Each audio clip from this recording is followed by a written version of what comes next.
إذا بيجمع المبالغ التي أنفقت على قضية اللاجئين السوريين خلال عقد من الزمان، يفترض كل واحد منهم يعني عنده على الأقل بيت وسيارة، ما هيك يفترض. النصف الثاني اللي بيروح للاجئين السوريين شو بيوصل لهم منهم؟ فتات، لأنه المنظمات الدولية في جزء كبير منه في فساد كبير.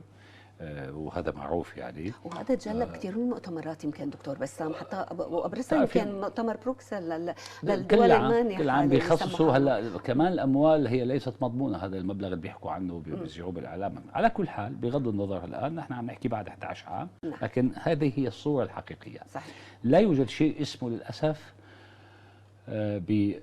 يعني لدى هذه الدول التي شنت عدوان، يعني دول تدمر بلد ببنيته التحتيه، بترسل الاف الارهابيين، كيف بدها تكون حريصه على شعبه وعلى الجانب الانساني؟ هذا الجزء يعني مشان نخلص من هذا الخيال الذي عاش به البعض او الطوباويه بانه الغرب يعني حريص على الانسانيه وحريص ومع على الاسف انه ما زال موجود هؤلاء وطبعا ما زالوا بنفس اللغه. على كل حال اعتقد الناس اولا عاد الوعي لها.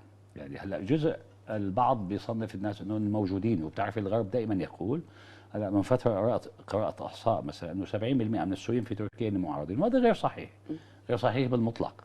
جزء كبير منهم لاسباب يعني حتى ما بتعرفي في جزء طلع من بيئات اما مضلل، جزء نتيجه ضغط الارهابيين هجروا من مناطقهم، ما لهم علاقه اصلا بكثير من الاشياء، وراحوا باتجاه صحيح. لبنان او الاردن او باتجاه تركيا. واعتقد كثيرين يعني ضغط امر واقع، اما مساله حياه او موت، اسباب كثيره على ابواب. انا اسباب كثيره لا استطيع الان ان ابت بسبب واحد. يعني هلا في جزء منهم بجوز لاسباب ترتبط بوعيه، في جزء منهم، لكن الكتله الغالبه حتى من السوريين، مثلا خذي تركيا مثلا، اجري اكثر من استطلاع راي عام، كتله غالبه منهم لا علاقه لها بموضوع سياسي. يعني لا هي موضوع كما يدعي بعض هؤلاء في تركيا. وجزء منهم انه مثلا خذي تركيا كان موجود باعتبار فيها كتله كبيره، فتحت الابواب ببدايه الحرب على سوريا وتفضلوا، وجانب انساني ومهاجرين وانصار، بتعرفي النصب والاحتيال والخطابات اللي القوها حزب العداله والتنميه، وراحت كثير من الناس. هلا اعتقدوا هن انه سوريا يعني بيسقط النظام السياسي خلال اول 6 اشهر، طيب سنه، طيب سنتين، طيب 3، الان 11 عام، فتحول هؤلاء الى امر واقع داخل مجتمعاتهم، وهذا امر لم يكن في الحسبان على الاطلاق. هلا جزء منهم الحقيقه عنده راس مال، اسس مشاريع في تركيا، جزء اخر يعمل قوه عامله ولم يندمجوا كثر منهم في المجتمع التركي، وهذه احد اشكاليات العنصريه التي بدات تظهر ضد اللاجئين السوريين بحكم تراجع الوضع الاقتصادي في تركيا.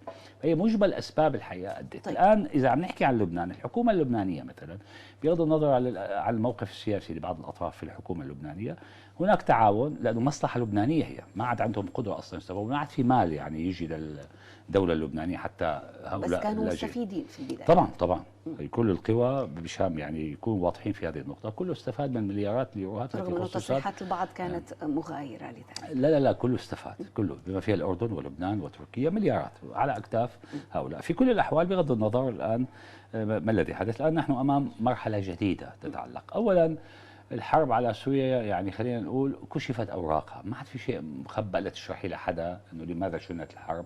هل ما جرى في سوريا هو جزء من ما سمي ثورة وديمقراطية وحقوق إنسان وحريات؟